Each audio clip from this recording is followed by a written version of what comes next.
And there is the suggestion that the angel of Yahweh is Jesus.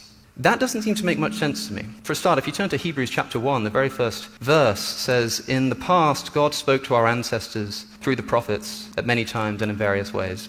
But in these last days, he has spoken to us by his Son." In these last days. If Jesus is the angel of the Lord, way back in Exodus, the story of the Exodus, why is it that Hebrews says he's only spoken to us through the Son in the last few days? What's going on, guys? So this is a question for Alex, man. How you doing, man? Hey, you mentioned GodLogic. Yes, yes, sir. You mentioned in Hebrews 1 where God is speaking, or God spoke to our, through prophets. Now He speaks to us through His Son, and you're saying, where was Jesus then? Back then He should have been active. And so, regarding Hebrews, I just want to read you this and get your thoughts on this. Okay, it's Hebrews 11. Regarding Moses, it says, "By faith, Moses," and I'm going to just skip down to 25 and 26 for time, "choosing rather to be mistreated with the people of God than to enjoy the fleeting pleasures of sin, he considered the reproach of Christ greater wealth than the treasures of Egypt, for he was looking to the reward." So how is it that Moses can be considering Christ's disapproval if Christ wasn't around for him to disapprove?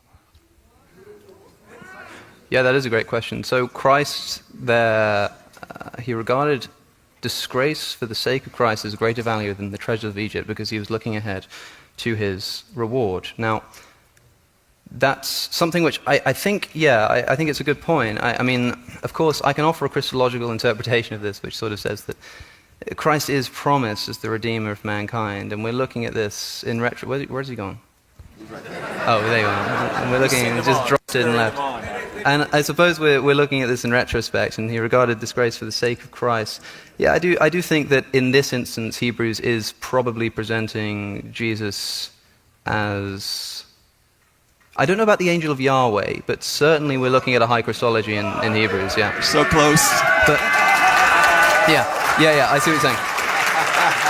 All right, let's go to the next question because we only got a few. He's so close, guys. But I have no, for what it's worth, I have no problem saying that Hebrews has a high Christology. That's kind of not an issue to me. But I think it is interesting to suggest that as a retort to the idea of the angel of Yahweh being Jesus, I think that is an excellent point. Yeah.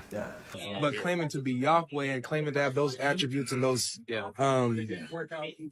characteristics is like everything. What do you think about the thing that I didn't get to discuss with David? Actually, is like a lot of my opening statement around John 17 and Jesus describing his relationship. So what's your view on this? So in John, like you said, you said it perfectly that he's praying for him, for his believers and the ones that will come after. Right? Yeah, sure. This whole context of ministry and them pushing the message of the gospel and stuff like that. And so them being one in unison in purpose, that's the clear conscience that he wants them to be perfectly one in him, just like he and the Father are perfectly one in their purpose in regard to ministry, right?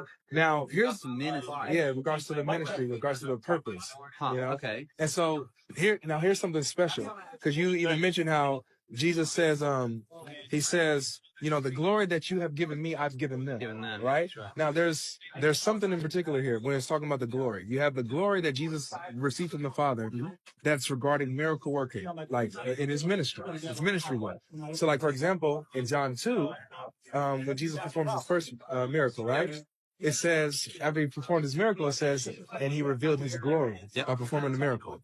Then you get to John 14. It says, whoever believes in me, they're going to do the same works that I do. Even greater works will they do, right? So they're going to be performing miracles. He gave them that ability to those who believe. So this is the glory that Christ received that he gave to his apostles. But here's the key part. In a few verses later, he says, now, Father, I ask that they come to where I will be so that they may see my glory. Well, Jesus, I thought you gave them your glory. So we see here there's a distinction between the glory that he gave them and the glory that he had with the Father before the world was.